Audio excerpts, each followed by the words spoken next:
حدیث مبارکہ کی مجلس کے آداب میں سے ہے کہ انسان باوضو ہو، صاف ستھرے کپڑے پہنے، خوشبو استعمال کرے اور نبی علیہ السلام پر کثرت کے ساتھ درود شریف پڑھے۔ جن طالبات نے بخاری شریف کی آخری حدیث کا درس آج سننا ہے وہ صفحہ نمبر 688 کھول لیں اور توجہ کے ساتھ بات سنیں۔ پہلے حدیث مبارکہ کی تلاوت کی جائے گی، پھر اس کے متعلقہ چند باتیں پیش خدمت ہوں گی۔ وبالسند المتصل مني إلى أمير المؤمنين في الحديث أبي عبد الله محمد بن إسماعيل بن إبراهيم بن المغيرة الجعفي البخاري رحمة الله رحمة واسعة، باب قول الله تعالى ونضع الموازين القسط ليوم القيامة وأن أعمال بني آدم وقولهم يوزن، وقال مجاهد القسطاس العدل بالرومية، ويقال القسط مصدر المقسط وهو العادل، وأما القاسط فهو الجائر۔ وبه قال حدثنا أحمد بن إشكاب حدثنا محمد بن فضيل عن أمارة بن القعقاع عن أبي زرع عن أبي هريرة رضي الله تعالى عنه قال قال النبي صلى الله عليه وسلم كلمتان حبيبتان إلى الرحمن خفيفتان على اللسان ثقيلتان في الميزان سبحان الله وبحمده سبحان الله العظيم سبحان ربك رب العزة عما يصفون وسلام على المرسلين والحمد لله رب العالمين۔ اللهم صل على سيدنا ومولانا محمد وعلى آل سيدنا ومولانا محمد وبارك وسلم۔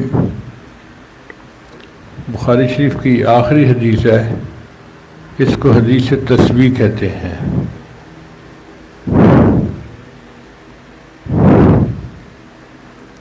امام بخاری رحمۃ اللہ فرماتے ہیں کہ اللہ پاک کا ارشاد ہے وَنَضَعُ الْمَوَازِينَ الْقِسْطَ لِيَوْمِ الْقِيَامَةِ۔ نَضَعُ کا معنی ہے نحضر، ہم پیش کریں گے۔ موازین میزان کی جمع ہے۔ میزان اصل میں لفظ تھا میوزان، چونکہ واو سے پہلے کسرہ تھا تو قاعدے کے مطابق واو کو یا کے ساتھ بدل دیا تو لفظ میزان بن گیا، لیکن جمع اس کی موازین آئی۔ یہاں پر ایک مشہور اعتراض ذہن میں آتا ہے کہ قیامت کے دن کیا کئی سارے میزان ہوں گے یا ایک میزان ہوگا؟ تو محدثین نے اس کے مختلف جوابات دیے ہیں۔ ایک جواب تو یہ دیا ہے کہ چونکہ انسانوں کی تعداد بہت زیادہ ہوگی، خرب ہوں گے۔ آپ سوچیں نا، آدم علیہ السلام سے لے کر قیامت تک آنے والا آخری انسان، پوری دنیا میں کتنے انسان آئے اور ہیں اور گزرے ہوں گے۔ اب ان سب کا حساب ہونا ہے، پھر ہر انسان کی زندگی کے اعمال بھی بہت زیادہ، تو چونکہ اعمال کی تعداد بہت زیادہ ہوگی اس لیے میزان کو جمع کا صیغہ لایا گیا۔ بعض نے فرمایا کہ نہیں، اس کے کئی اجزاء ہوں گے، ایک نیکیوں کا پھلڑا، ایک گناہوں کا پھلڑا، ایک سوئی جو بتائے گی کہ کون سا پھلڑا بھاری ہے۔ تو اعضاء مختلف ہونے کی وجہ سے اس کے لیے جمع کا صیغہ لایا گیا۔ لیکن سب سے بہترین جواب جو دیا ہے محدثین نے وہ یہ ہے کہ احتمال اس میں ہے یکون للتفخیم، کہ عظمت ظاہر کرنے کے لیے جمع کا صیغہ لایا گیا۔ ہم اپنی زبان میں اپنے استاد کے لیے یا والد صاحب کے لیے جمع کا صیغہ استعمال کرتے ہیں، حالانکہ استاد تو ایک فرد ہوتا ہے، والد بھی ایک فرد ہوتا ہے، مگر ہم بات کرتے کہتے ہیں جی والد صاحب تشریف لے گئے، والد صاحب فرما رہے تھے، والد صاحب یوں کر رہے تھے. تو ادب کی وجہ سے جمع کا صیغہ استعمال کر لیا جاتا ہے، اور اس کی دلیل قرآن مجید سے بھی ملتی ہے. اللہ تعالیٰ نے نوح علیہ السلام کے بارے میں فرمایا کذبت قوم نوح المرسلین. نوح علیہ السلام ایک رسول تھے، لیکن ان کے لیے مرسلین کا لفظ استعمال ہوا. تو محدثین نے کہا کہ موازین کا لفظ بھی جمع کا صیغہ لایا گیا میزان کی عظمت کو ظاہر کرنے کے لیے.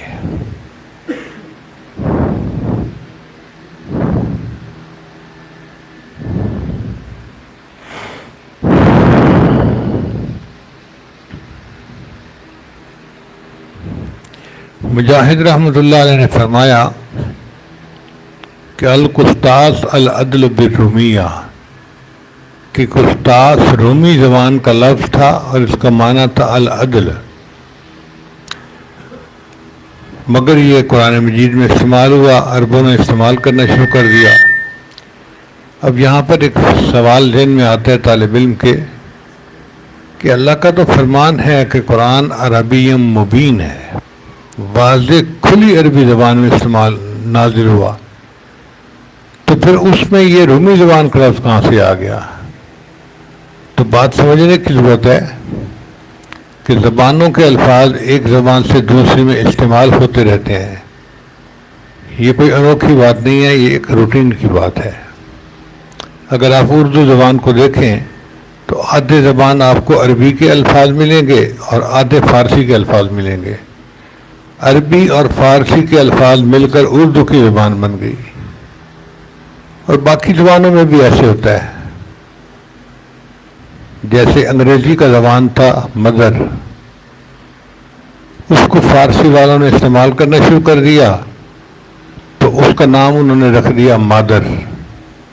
اب مادر فارسی زبان کا لفظ ہے اور اس کا معنی ماں، حالانکہ اوریجنل یہ انگریزی کا لفظ تھا مدر اور اس کا معنی تھا ماں. اسی طرح انگریزی کا اصل لفظ تھا ڈاٹر، بیٹی، فارسی والوں نے استعمال شروع کر دیا اور اس کا نام انہوں نے دختر رکھ دیا. لیکن آج دختر اور مادر فارسی کے الفاظ کہے جاتے ہیں، ان کو کوئی انگریزی کا لفظ نہیں کہتا. اسی طرح جب رومی زبان کا لفظ عربوں نے استعمال شروع کر دیا اور وہ ان کے قواعد و ضوابط کے اوپر پورا بھی اتر آیا، اب اس کو عربی کا لفظ کہیں گے، اب اس کو رومی زبان کا لفظ نہیں کہیں گے. اس لیے قرآن عربی مبین عربی زبان ہی میں اترا ہے. ایک لفظ ہے القسط، اس کا معنی ہوتا ہے انصاف، اور ایک ہے القسط، اس کا معنی ہوتا ہے ناانصافی. طالبات توجہ کریں کہ عربی کتنی عجیب زبان ہے کہ لفظ ایک ہی ہے، زیر اور زبر کے فرق سے معنی میں اتنا بڑا فرق پڑ جاتا ہے کہ القسط کا معنی انصاف اور القسط کا معنی ناانصافی. اس سے پتہ چلا کہ عربی زبان کو بغیر استاد کے جو پڑھے گا وہ ضرور غلطیاں کرے گا. ہمیشہ استاد سے پڑھنا چاہیے تاکہ علم پکا ہو اور غلطی سے پاک ہو.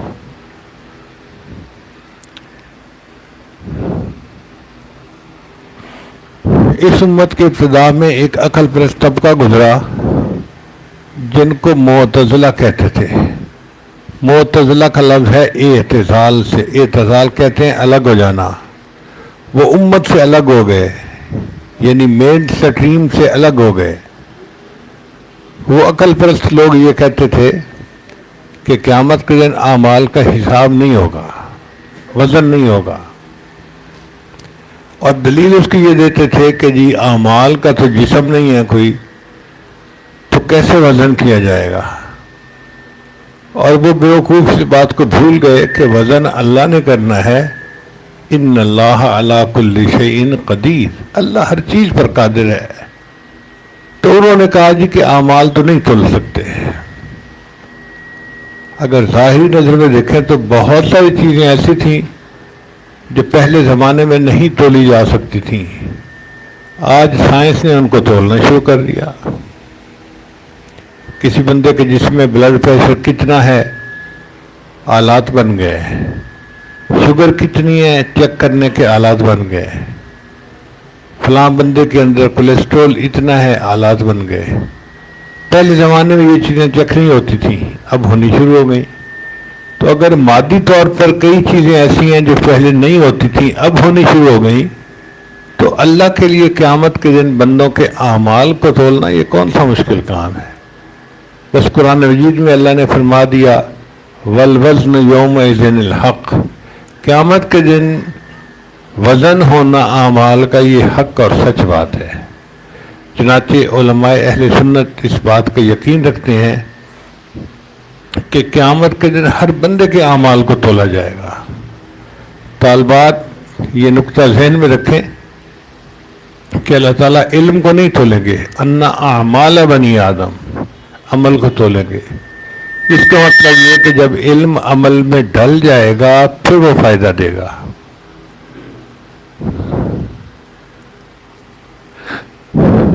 اب احادیث سے 3 باتوں کا پتہ چلتا ہے. ایک تو یہ کہ نیک اعمال کو سورہ حسنہ میں پیش کیا جائے گا اور اس کو نیکیوں کے پلڑے میں رکھیں گے, اور اعمال سیئہ کو سورۃ قبیحہ میں پیش کیا جائے گا اور اس کو دوسرے پلڑے میں رکھیں گے, پھر ان کا وزن کیا جائے گا. وزن کرنے والے فرشتے حضرت جبریل علیہ السلام ہوں گے. ان کی کیا خصوصیت ہے کہ وہ نبی علیہ السلام پر شریعت کا علم لے کر آئے. چونکہ وہ میزان شریعت نبی علیہ السلام کی طرف لے کر آئے, اب انہی کا حق بنتا ہے کہ امت کے اعمال کو اس شریعت کے میزان کے ساتھ قیامت کے دن تولیں کہ کون سا عمل نیکی والا ہے اور کون سا شریعت کے خلاف ہے اور گناہ والا ہے. 3 روایتیں ملتی ہیں. ایک سے پتہ چلتا ہے کہ اعمال کو تولا جائے گا. چنانچہ حدیث مبارکہ میں ہے کہ ایمان لانے کے بعد سب سے بھاری عمل جو میزان میں ہوگا وہ انسان کے اچھے اخلاق ہوں گے. یہ جو خوش خلق انسان ہوتا ہے نا, اس کے اچھے اخلاق کا عمل وہ سب سے بھاری عمل ہوگا جو میزان میں ڈالا جائے گا. اس سے پتہ چلتا ہے کہ اعمال کو تولا جائے گا. اور ایک حدیث مبارکہ سے پتہ چلتا ہے کہ نامہ اعمال کو تولا جائے گا. چنانچہ حدیث مبارکہ میں ہے ایک بندہ پیش کیا جائے گا جس کے 99 دفتر گناہوں کے ہوں گے. 99 دفتر سے کیا مراد کہ بعض اسٹوڈنٹس کے مضمون بہت تفصیل والے ہوتے ہیں, تو ایک مضمون کی کئی کاپیاں بن جاتی ہیں, کئی رجسٹر بن جاتے ہیں. اب وہ جو 99 رجسٹر ہوں گے تو ان کو 99 دفتر کہہ دیا گیا. اس بندے نے اتنے گناہ کیے ہوں گے, اتنے کیے ہوں گے کہ گناہ لکھتے لکھتے 99 دفتر گناہوں کے بھر گئے. ان کو ایک پلڑے میں ڈالا جائے گا, دوسرے پلڑے میں اس کی نیکیوں کو ڈالا جائے گا. تو نیکیاں ہلکی ہوں گی, گناہ بھاری ہوں گے, اور وہ بندہ ڈرے گا, گھبرائے گا کہ ایسا نہ ہو کہ میرے لیے جہنم جانے کا اعلان کر دیا جائے. اتنے میں ایک فرشتہ کہے گا کہ اس بندے کا ایک عمل ابھی نیکی کا باقی ہے. چنانچہ کاغذ کی ایک چھوٹی سی پرچی ہوگی, عربی میں اس کو بطاقہ کہتے ہیں. وہ چھوٹی سی پرچی اس کے نیکیوں کے پلڑے میں ڈالی جائے گی, اور وہ اتنی بھاری ہوگی کہ 99 دفتر ہلکے ہو جائیں گے اور نیکیوں کا پلڑا بھاری ہو جائے گا. بندہ جنت میں جانے کا حقدار بن جائے گا. وہ بندہ حیران ہو کر پوچھے گا کہ یہ میرا کون سا عمل ہے جس نے نیکیوں کے پلڑے کو جھکا دیا. تو فرشتہ اسے کہے گا کہ یہ تیرا کلمہ ہے جو تو نے ایمان دنیا کے اندر قبول کیا اور کلمہ پڑھا, اور کلمے میں چونکہ اللہ کا نام آتا ہے اور اللہ کے نام سے زیادہ وزنی کوئی چیز نہیں ہو سکتی, لہذا اللہ کا نام سب نیکی کے پلڑے کو جھکا دے گا. اور بعض حدیث سے پتہ چلتا ہے کہ بندوں کو بھی تولا جائے گا. چنانچہ عبداللہ ابن مسعود لانو ایک صحابی تھے, مفتی قسم کے صحابی, بہت علم والے تھے, لیکن تھے بہت دبلے پتلے، بالکل جیسے ہم کہتے ہیں نا کانگڑ، وہ بھی ہڈیوں کا ڈھانچہ ہی تھے، تہبند باندھتے تھے، اور جب چلتے تھے نا تو ان کی تہبند پنڈلیوں سے اوپر ہو جاتی تھی، تو بچوں کی طرح پتلی پتلی پنڈلیاں دیکھ کے ان کے جتنے دوست تھے وہ مسکراتے تھے، جیسے آپس میں بات کرتے ہیں نا، یہ نمونہ دیکھو بھائی. تو عبداللہ ابن مسعود کی پنڈلیوں کو دیکھ کے ان کے دوست مسکرانے لگ جاتے تھے. ایک دفعہ نبی علیہ الصلوۃ والسلام نے صحابہ کو مسکراتے دیکھا تو فرمایا کہ تحقیق عبداللہ ابن مسعود کی پنڈلیاں قیامت والے دن میزان میں احد پہاڑ سے بھی زیادہ بھاری ہوں گی. تو اس سے پتہ چلتا ہے کہ بندے کو بھی تولا جا سکتا ہے. اب ان تینوں احادیث کے اندر تطبیق کیا ہے؟ تو محدثین نے فرمایا کہ بھئی صورتیں تین ہی ہیں. اللہ تعالیٰ قیامت کے دن کے مقسط بھی ہیں، جج بھی ہیں اور مالک بھی ہیں. جو صرف جج ہوتا ہے نا وہ ملزم کی مدد نہیں کر سکتا. کہتا ہے جی میں تو چاہتا ہوں کہ میں ملزم کی مدد کروں، مگر قانون کے آگے میرے ہاتھ بندھے ہوئے ہیں، میں کچھ کر نہیں سکتا. کرنا بھی چاہے تو نہیں کر سکتا چونکہ قانون رکاوٹ ہوتا ہے. اور جو مالک ہوتا ہے اس کو کوئی رکاوٹ نہیں ہوتی. اللہ تعالیٰ قیامت کے دن کے مالک بھی ہوں گے، مالک یوم الدین، وہ قیامت کے دن کے مالک ہیں. تو اللہ تعالیٰ نے اس بات کو پسند کیا کہ میں تینوں آپشن دیں، اپنے محبوب کے امتیوں کا جس طرح سے چاہوں گا حساب لوں گا.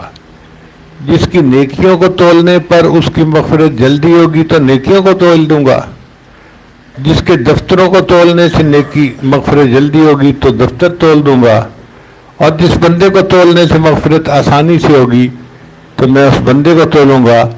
مگر میری چاہت یہ ہوگی کہ میرے محبوب کے زیادہ سے زیادہ امتی جنت کے حقدار بن جائیں. قیامت کے دن وزن اعمال کے حساب سے تین گروہ ہوں گے انسانوں کے. ایک گروہ ہوگا مومنوں کا جو اللہ کے اولیاء ہوں گے، ان کو اللہ بلا حساب جنت داخل کر دے گا. یہ اللہ سے محبت کرنے والے، دین کا کام کرنے والے اولیاء اللہ ہوں گے، اللہ ان کا حساب نہیں لے گا، بلا حساب جنت میں جائیں گے. حدیث پاک میں آتا ہے کہ 70,000 بندے میری امت کے بلا حساب جنت میں جائیں گے.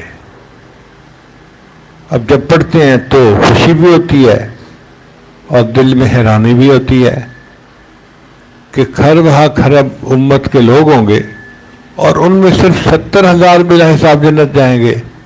مگر نبی علیہ السلام نے اور خوشخبری سنائی، فرمایا کہ 70,000 اتنے بڑے اولیاء ہوں گے کہ ہر بندے کے ساتھ 70,000 اور بندے بلا حساب جنت میں جائیں گے. سبحان اللہ.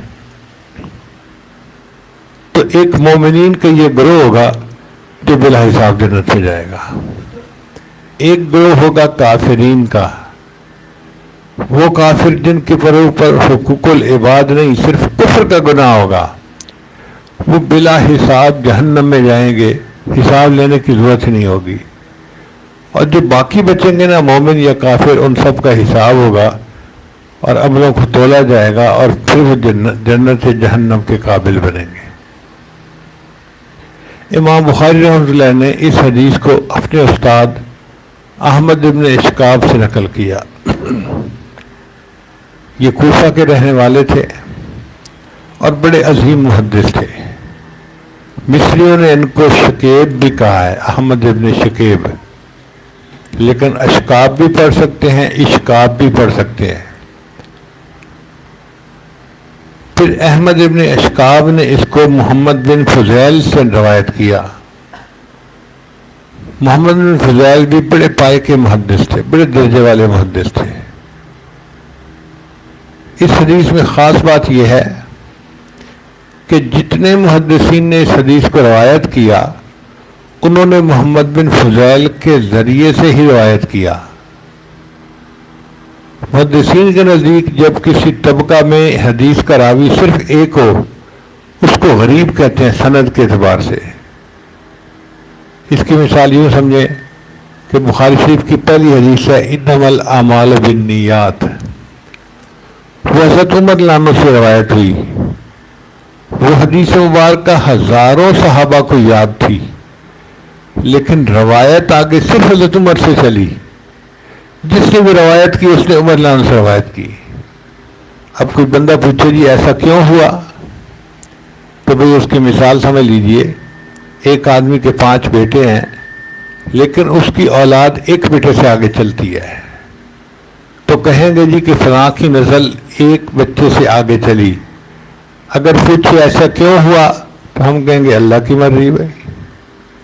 اسی طرح جب کوئی پوچھے گا کہ یہ حدیث حضرت عمر لانو سے کیوں چلی، باقی حضرات سے کیوں نہیں چلی، تو اس کا جواب ہے اللہ کی مرضی. اللہ کو ایسے ہی مطلوب تھا. لیکن چونکہ طبقہ صحابہ میں ایک راوی ہیں حضرت عمر، تو پہلی حدیث بھی سند کے اعتبار سے غریب، اور بخاری شریف کی جو آخری حدیث ہے یہ چونکہ محمد بن فضیل کے واسطے سے ہر ایک نے نقل کی، تو سند کے اعتبار سے یہ بھی غریب ہے. شاید امام بخاری رحمۃ اللہ علیہ یہ میسج دینا چاہتے تھے کہ بدأ الاسلام غریبا وسیعود غریبا فتوبات للغرباء. یہ امام بخاری رحمۃ اللہ یہ بتانا چاہتے تھے طالب علم کو کہ کن فی الدنیا کا انک غریب او عابر سبیل. محمد بن فضیل نے اس حدیث کو عمارہ ابن قعقاع سے نقل کیا. یہ عمارہ ابن قعقاع بھی بڑے محدث تھے، اور ان سے سفیانین نے اور حارث اقلی نے بھی روایت کی ہے. جو جرح اور تعدیل کے امام کہے جاتے ہیں یحییٰ بن معین رحمۃ اللہ علیہ، تو انہوں نے بھی ان سے حدیث کو روایت کی. اب جب اتنے بڑے محدث ان سے حدیث کی روایت کر رہے ہیں تو اس کا مطلب یہ کہ یہ بھی بڑے عظمت والے محدث تھے، شان والے محدث تھے. عمارہ ابن قعقاع نے اس حدیث کو نقل کیا ابو زرع سے. ابو زرع بھی بڑی شان والے محدث تھے. ان کا اصل نام تھا عبد الرحمن، لیکن کنیت ابو زرع تھی، اس نام سے مشہور ہو گئے. اور ان کو بڑی عظمت حاصل تھی، بڑا مقام حاصل تھا محدثین میں. چنانچہ ان کی زندگی کے 2 واقعات بڑے ہی مشہور ہیں. ایک واقعہ تو یہ کہ ان کا ایک شاگرد تھا، اس کی شادی ہوئی.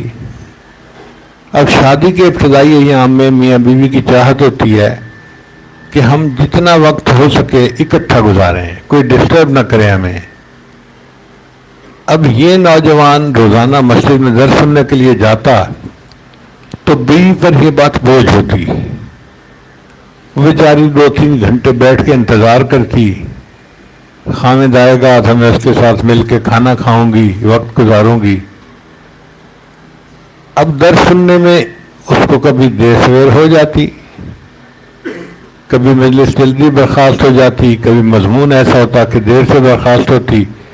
تو جس دن لیٹ ہو جاتا نا وہ بندہ، تو بیوی پہ بوجھ ہوتا تھا.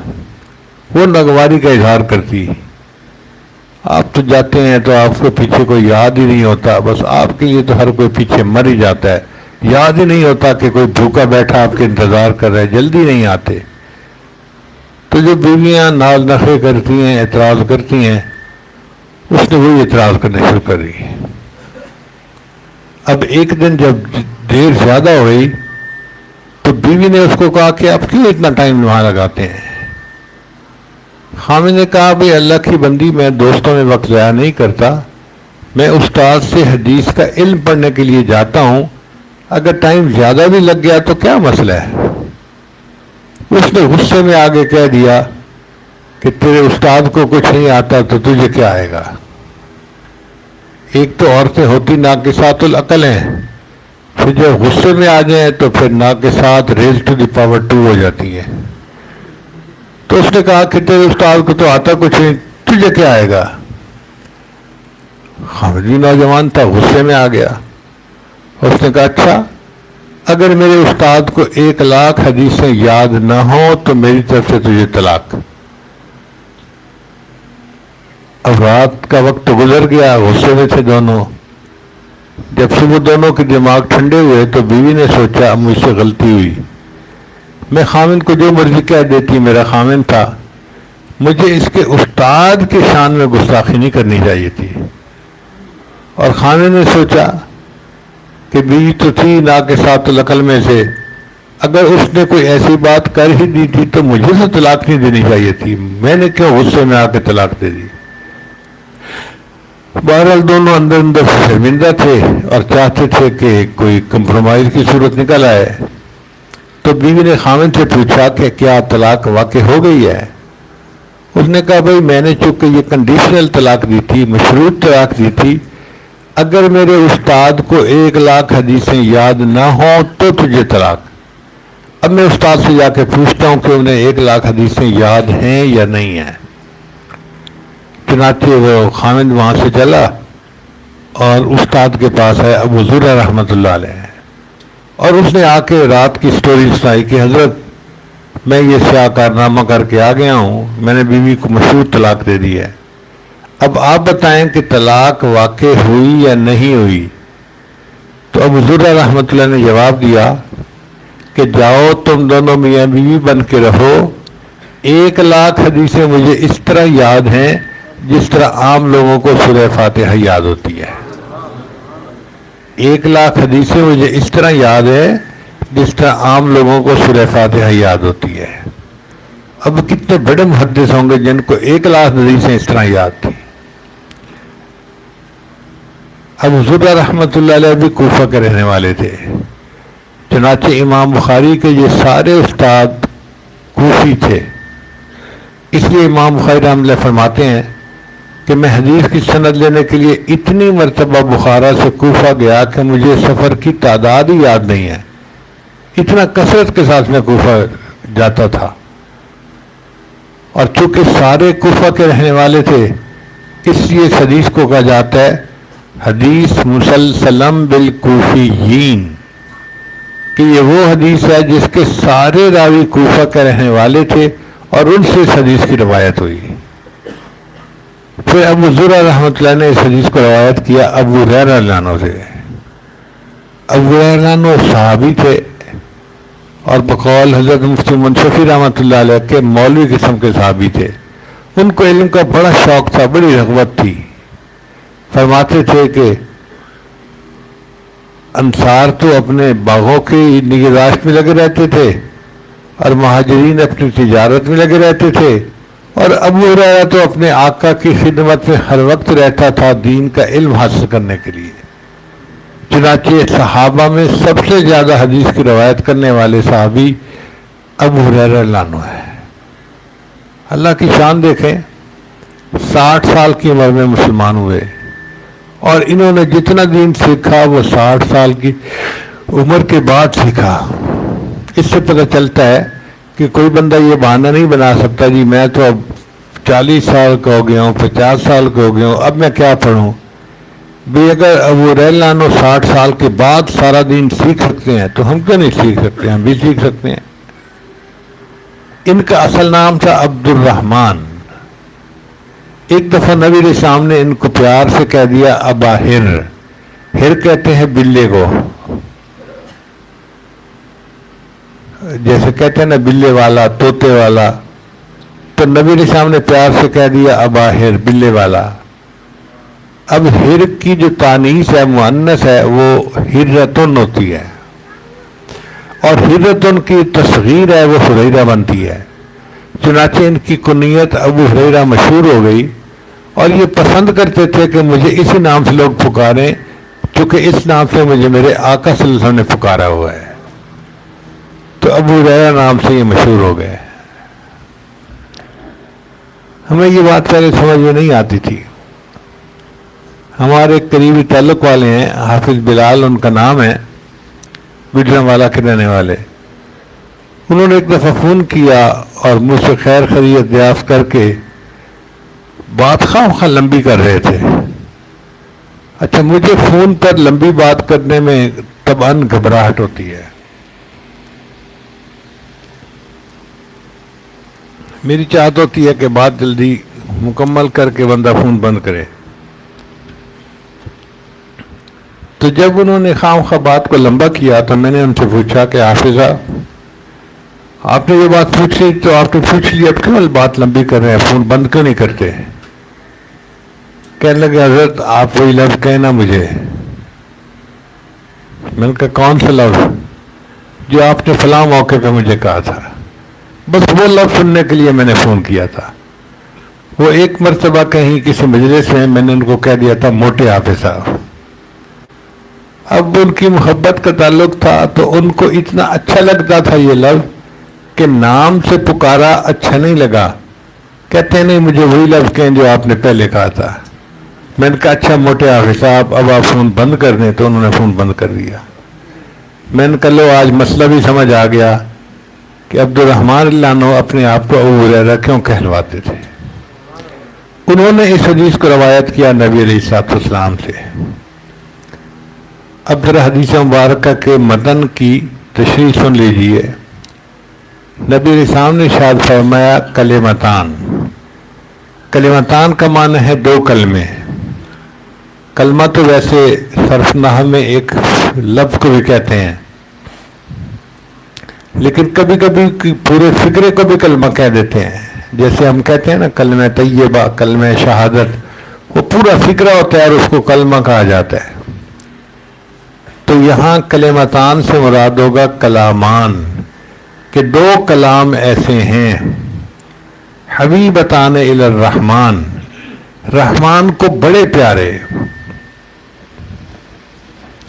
رحمان کو بڑے پیارے کا کیا مطلب؟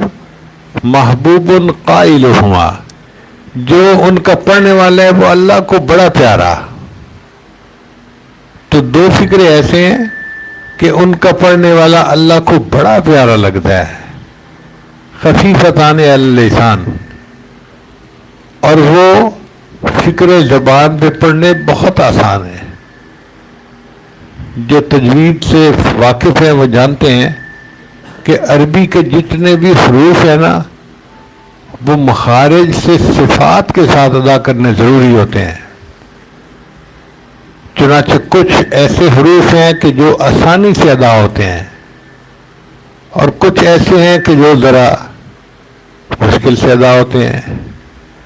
جیسے حروف قلقلہ، قطب جدن، ان حروف کا ادا کرنا ذرا مشکل ہوتا ہے کیونکہ ان کو ادا کرتے وقت آواز مخرج سے تھوڑا سا ہل جاتی ہے تو ہر بندے کو سمجھ نہیں ہوتی. تو ان حروف میں سے بہت کم حروف ہیں جو اس کلام میں استعمال ہوئے ہیں. اسی طرح کچھ حروف ہوتے ہیں جن کو کہتے ہیں حروف شدہ. حروف شدہ، ان حروف کو ادا کرتے وقت آواز بند ہو جاتی ہے اور ایک قسم کی سختی آ جاتی ہے. ان کا مجموعہ ہے اجدو کا قطبتہ.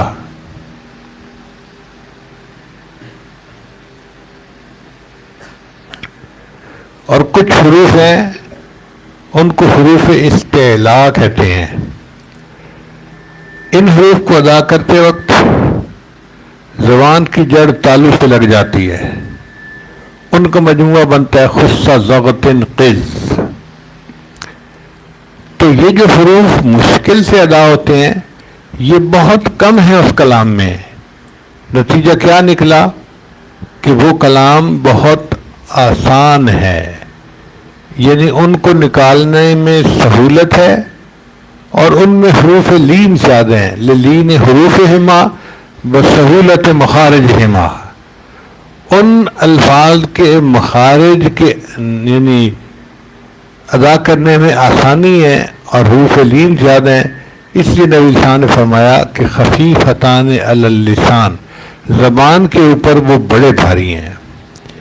مگر ساتھ ایک اور بات بھی فرمائی، ثقیلتان فی المیزان، میزان میں قیامت کے دن بہت بھاری ہوں گے. یعنی اجر اتنا ملے گا کہ وہ نیکیوں کے پلڑے کو جھکا دیں گے.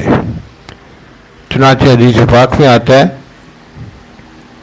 کہ سبحان اللہ پڑھنے سے آدھا پلڑا نیکیوں سے بھر جاتا ہے. والحمد للہ تملأہ، اور اگر الحمدللہ بھی کوئی پڑھ لے تو پورا پلڑا نیکیوں سے بھر جاتا ہے۔ اب جو الفاظ بندے کے پورے پلڑے کو نیکیوں سے بھر دیں وہ کتنے پیارے الفاظ ہیں۔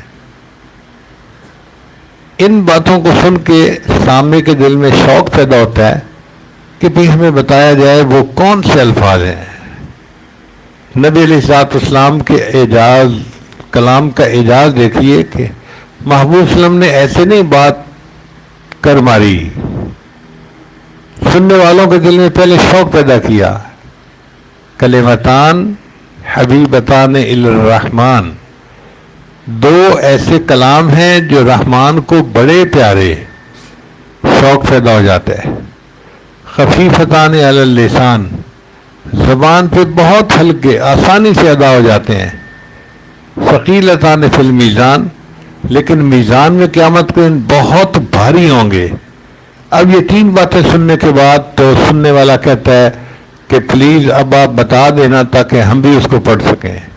اب نبی صاحب نے فرمایا کہ وہ فکریں یہ ہیں، سبحان اللہ و بحمدہ سبحان اللہ العظیم۔ کون سے دو فکریں نبی صاحب نے بتلائے؟ سبحان اللہ و بحمدہ سبحان اللہ العظیم، سبحان اللہ و بحمدہ سبحان اللہ العظیم، سبحان اللہ و بحمدہ سبحان اللہ العظیم۔ سبحان اللہ کا کیا معنی؟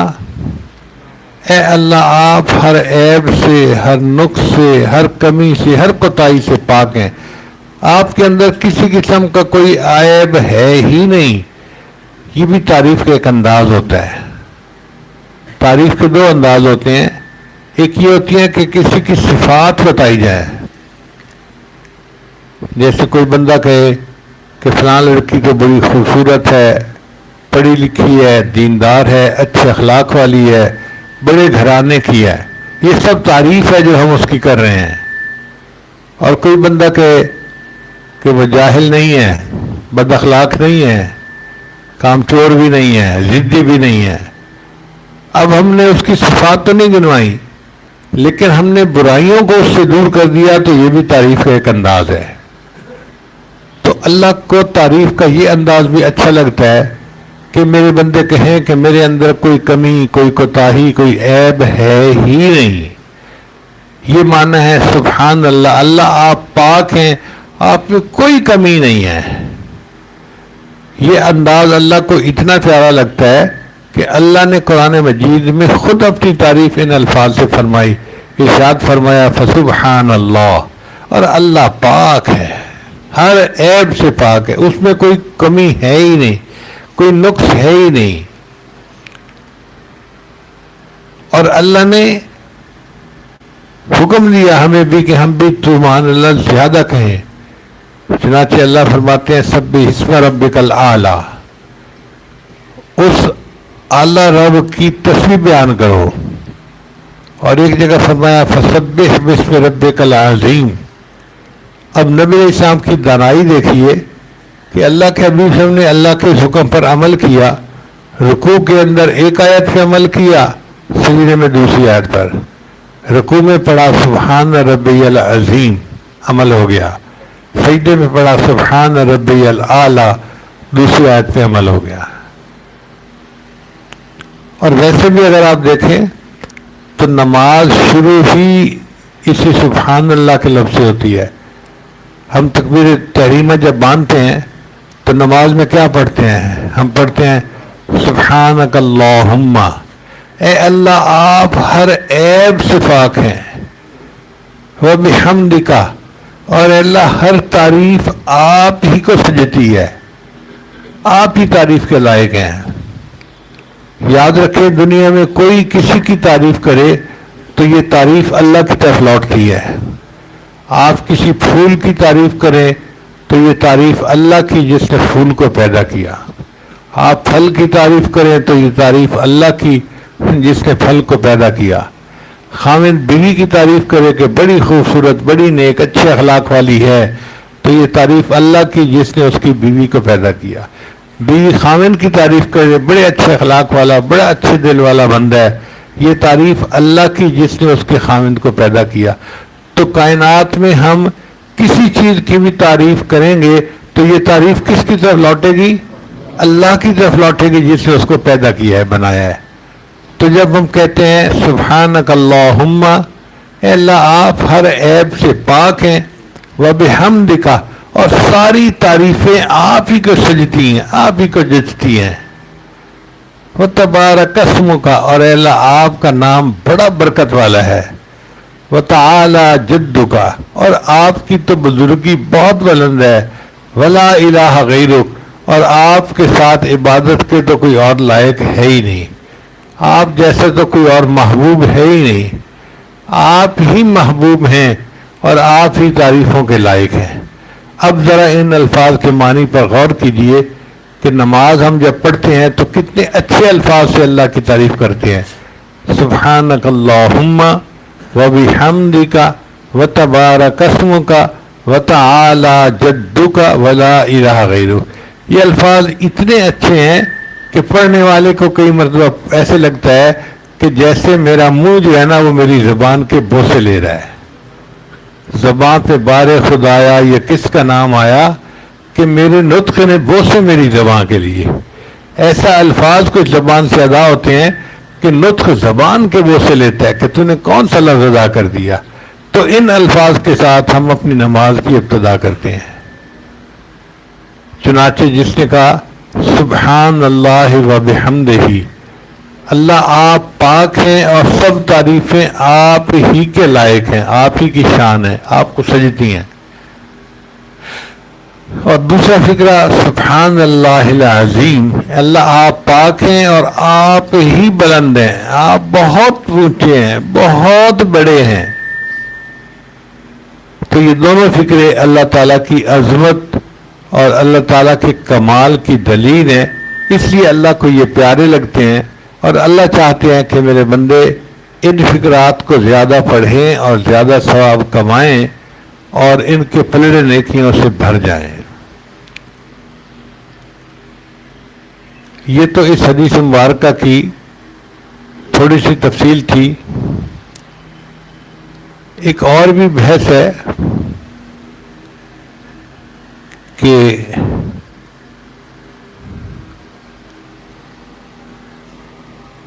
بیان اور معنی کے اعتبار سے اس حدیث کے اوپر اس حدیث کے مضامین کیا ہیں، مگر میں اپنی طبیعت کی ناسازی کی وجہ سے وہ لمبا مضمون نہیں چھیڑ سکتا. طلباء کے لیے تو بہت مزے کے مضمون ہے کہ اس کلام کے اندر کیا کیا صفات ہیں.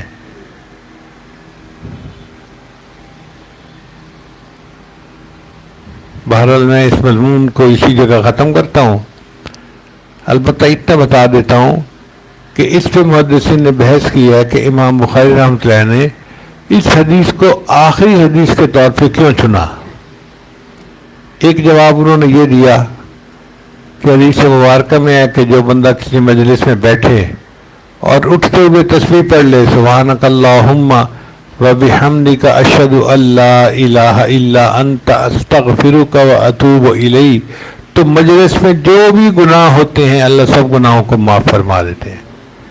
تو امام بخاری رحمۃ اللہ نے سوچا کہ اب آخری حدیث لکھنے کے بعد مجلس ختم ہو جائے گی تو میں حدیث تسبیح لکھتا ہوں تاکہ ان مجالس میں اگر کوئی ادب میں کمی ہوئی یا کوئی کوتاہی رہ گئی تو اللہ میری سب کمی کوتاہیوں کو معاف فرما دے. اور دوسری بات یہ کہ نبی علیہ الصلوۃ والسلام کو عمر کے آخری حصے میں اللہ تعالیٰ نے تسبیح زیادہ کرنے کا حکم فرمایا. غور کیجئے، اللہ فرماتے ہیں اذا جاء نصر اللہ والفتح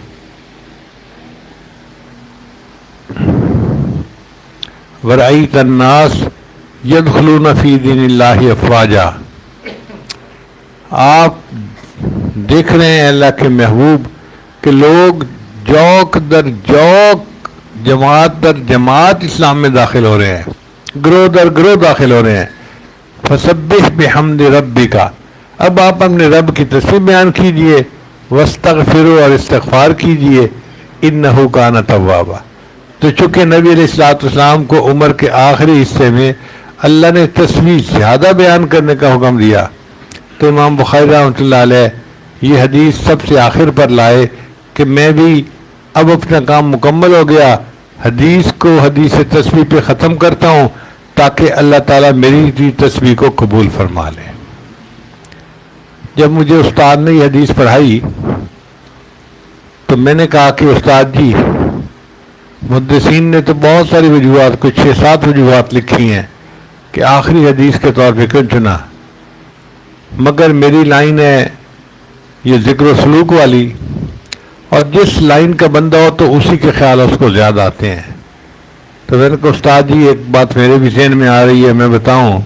کہنے لگے بتاؤ۔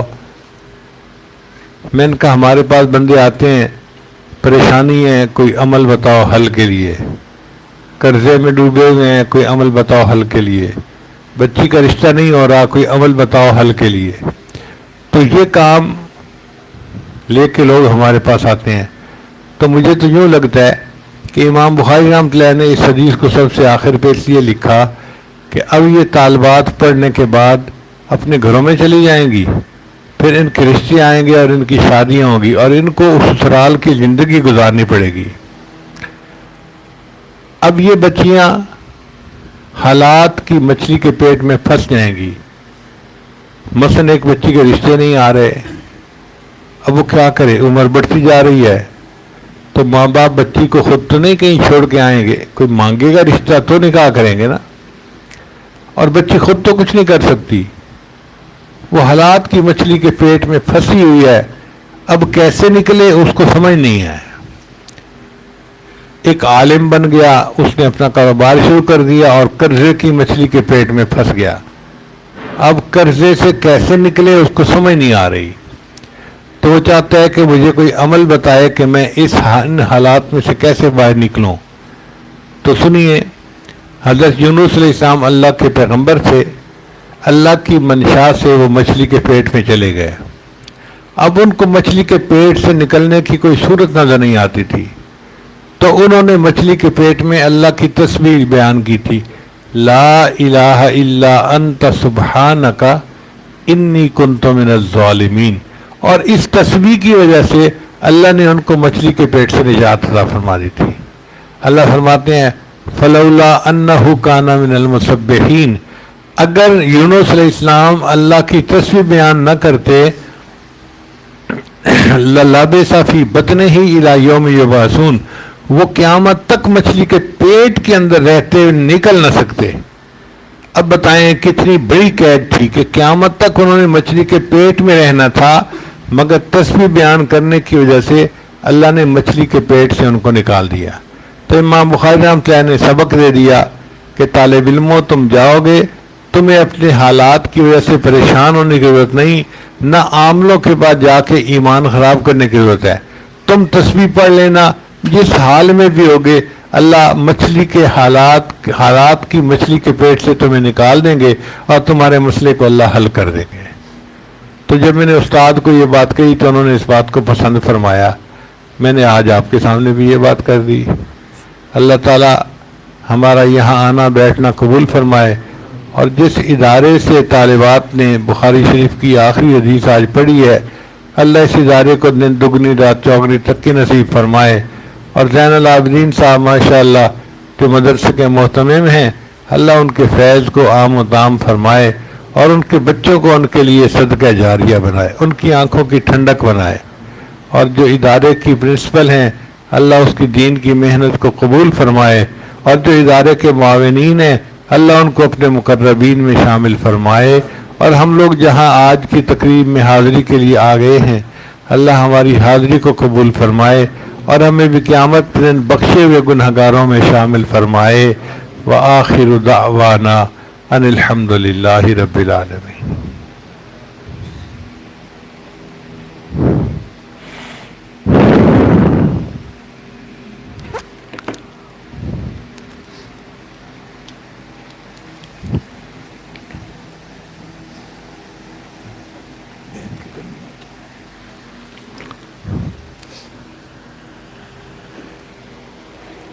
دعا کے لیے آنا۔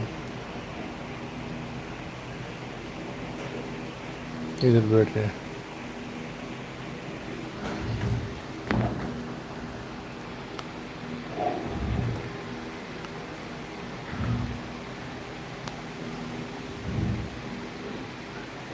ماشاءاللہ حافظ حسن صاحب ہمارے ساتھی ہیں. یہ اس وجہ میں شرکت کے لیے منگورا سے آئے ہیں. میں چونکہ بہت تھک گیا ہوں تو میرا جی چاہ رہا ہے کہ دعا یہ کروا دیں. صاحب خانہ کی طرف سے یہ حکم ہے کہ میں کلمات توبہ پڑھا دوں، لہذا سب حضرات توبہ کے کلمات میرے ساتھ ساتھ پڑھتے جائیں. اگر یہ آواز خواتین تک جا رہی ہے تو وہ اپنی جگہوں پہ بیٹھی ہوئی یہ کلمات پڑھ لیں تو وہ بھی توبہ کے عمل میں شریک ہو جائیں گی. پڑھیے بسم اللہ الرحمن الرحیم. لا الہ الا اللہ محمد الرسول اللہ.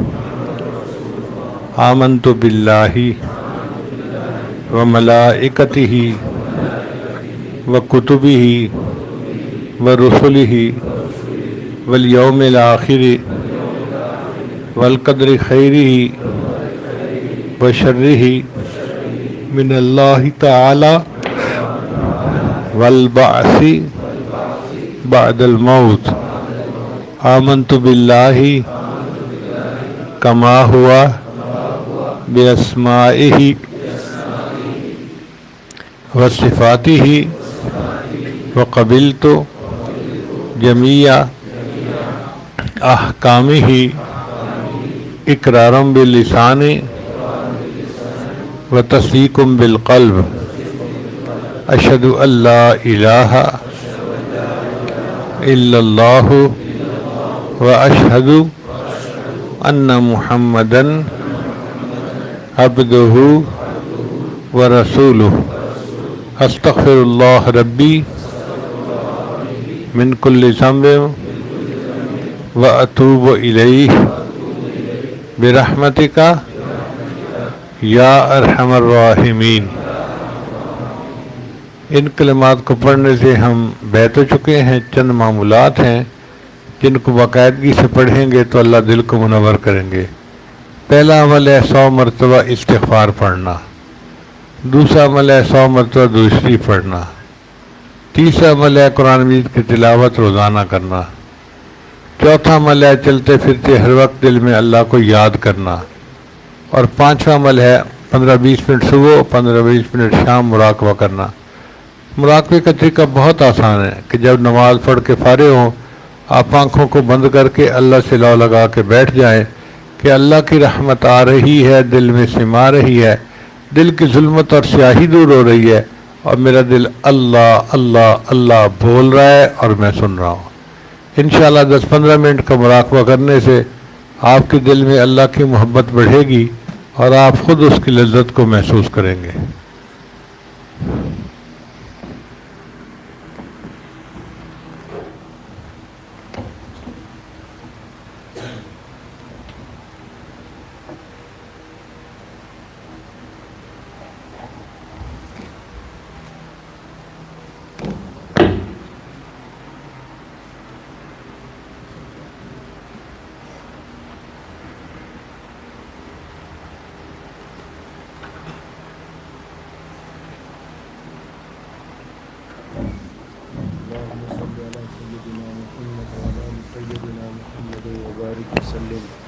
سبحان ربي الأعلى الوهاب.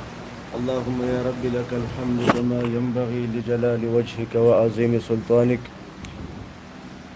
ربنا ظلمنا أنفسنا وإن لم تغفر لنا وترحمنا لنكونن من الخاسرين. اے کریم اللہ کریم پروردگار، ہم آپ کے عجز مسکین بندے ہیں. اللہ ہمارے گناہوں کو معاف فرما، ہمارے خطاؤں سے درگزر فرما، ہمارے عیبوں کی پردہ پوشی فرما. اے اللہ ہمارے نگاہوں کو پاک فرما، ہمارے دلوں کو صاف فرما، ہمارے انگ انگ سے اپنے ذکر کو جاری فرما، ہماری بوٹی بوٹی میں اپنی محبت پیدا فرما. اے اللہ اپنی عشق کی آتش ہماری سینوں میں پیدا فرما. اے اللہ ہمیں نفس مطمئنہ نصیب فرما، نفس امارہ سے چھٹکارا عطا فرما. اے اللہ ہم جب اپنے اندر دیکھتے ہیں بہت عیب ہمارے اندر ہے، اے اللہ ہم سے ہمارے ان عیبوں کو ختم فرما، ہماری اصلاح فرما، اے اللہ ہمارا تزکیہ فرما، اے اللہ ہمیں قلب سلیم نصیب فرما۔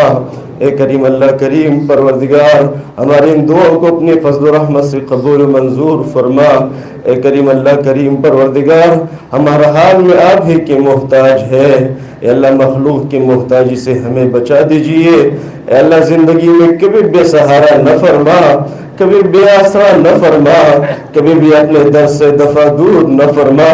اے اللہ تیری محبت کی ایک نگاہ کی بات ہے، ہماری زندگی کا سوال ہے مولا۔ اے کریم اللہ کریم پروردگار یہ دوست احباب دور قریب سے آئے ہیں، اس نیت سے آئے ہیں کہ ایک اللہ والے آئیں گے، ان کی دعاؤں کی برکت سے اور ان کی آنے کی برکت سے ہماری مغفرت ہو جائے گی۔ اے کریم اللہ کریم پروردگار ہم سب کی مغفرت فرما دیجئے۔ اے اللہ اس پورے مہینے کے اندر ہم اپنی زندگی کے تمام گناہوں سے اللہ پکی سچی توبہ کرتے ہیں، اللہ ہم سب کی اس توبہ کو قبول و منظور فرما، آئندہ نیکوکاری پرہیزگاری والی زندگی نصیب فرما۔ اے اللہ ہم تیری محبت میں ایک قدم اٹھاتے ہیں، نفس شیطان کئی قدم ہمیں تجھ سے دور کر دیتے ہیں۔ اے اللہ ہمیں اپنا قرب عطا فرما دیجئے اور اپنے سے دور نہ فرما دیجئے۔ اے کریم اللہ کریم پروردگار ہمارے اندر اے اللہ اپنی محبت کی اور اپنی عشق کی آتش ہمارے سینوں کے اندر پیدا فرما دیجئے۔ اے اللہ سرتاپاؤ محبوب صلی اللہ علیہ وسلم کی سنتوں سے اللہ ہمارے ظاہر کو آراستہ و پیراستہ بنا دیجئے، اور اے اللہ ہمارے باطن کو اپنی محبت سے اور اپنی معرفت سے منور فرما دیجئے۔ اے اللہ ہمارے اندر کی منافقت اور درنگی کو ختم فرما دیجئے۔ اے کریم اللہ کریم پروردگار بار بار حرمین شریفین کی قبولیت والی حاضری نصیب فرما دیجئے۔ اے کریم اللہ کریم پروردگار ہمارے رزق میں برکت پیدا فرما، صحت میں برکت پیدا فرما، ہمارے کام کاج میں برکت پیدا فرما۔ اے اللہ بے برکتی سے بچا دیجئے۔ اے اللہ ہمیں اپنی بندگی نصیب فرما اور شرمندگی کے کاموں سے بچا دیجئے۔ اے اللہ اور بغدامنی والی زندگی نصیب فرما دیجئے۔ اے کریم اللہ کریم پروردگار جو دوست احباب یا اللہ جو مستورات آئی ہوئے کریم اللہ ان کے دل کے نیک مراد اور نیک تمناؤں کو پورا فرما دیجئے۔ اے اللہ کریم پروردگار ہم سب کی ان دعاؤں کو اپنے فضل و رحمت سے قبول و منظور فرما۔ اے اللہ اس وقت پوری دنیا کے اندر جہاں بھی مسلمان پریشان حال ہے سب کے پریشانیوں کو ختم فرما دیجئے۔ اے کریم اللہ ہمارے تینوں حرمین شریفین کی اے اللہ حفاظت فرما۔ اے اللہ ہماری اس پاک سرزمین کی اے اللہ سرحدوں کی حفاظت فرما۔ اے اللہ جو لوگ اس ملک کے دشمن ہیں اے اللہ ان کو ہدایت عطا فرما، جن کی قسمت میں ہدایت نہیں اے اللہ چن چن کے دفع دور فرما۔ اے اللہ مدارس عربیہ کی حفاظت فرما، جن خانقاہوں میں اللہ اللہ ہوتی ہے اے اللہ ان خانقاہوں کی حفاظت فرما۔ اے کریم اللہ دعوت و تبلیغ کی محنت کی حفاظت فرما، اقامت دین کے تمام کوششوں کی اللہ حفاظت فرما۔ اے اللہ ہمارے حضرت جی دعوت برکاتہم العالیہ تیرے نام کو دنیا کے اندر پھیلانے کے لیے اللہ اپنی پوری زندگی اللہ لگا چکے ہیں۔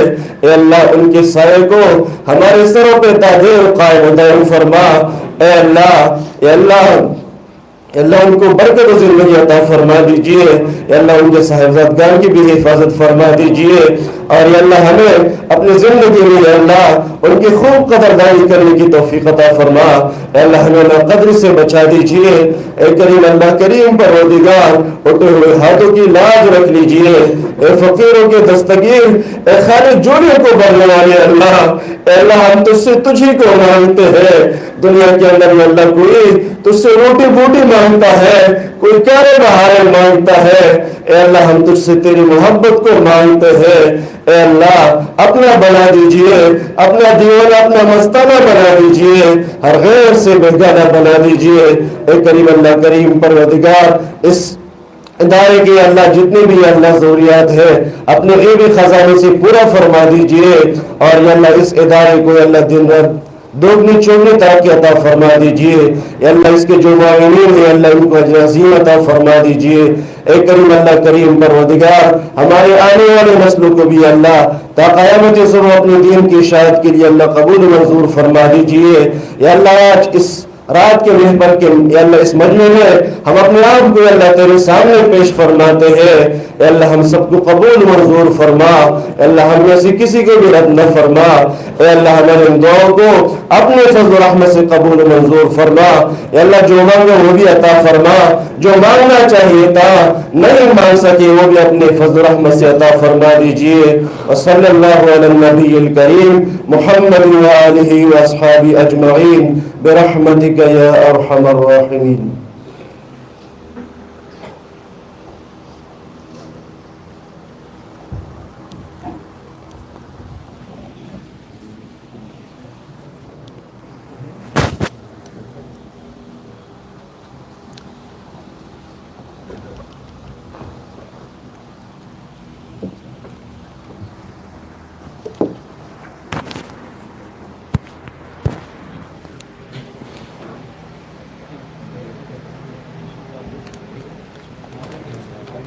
Ayala.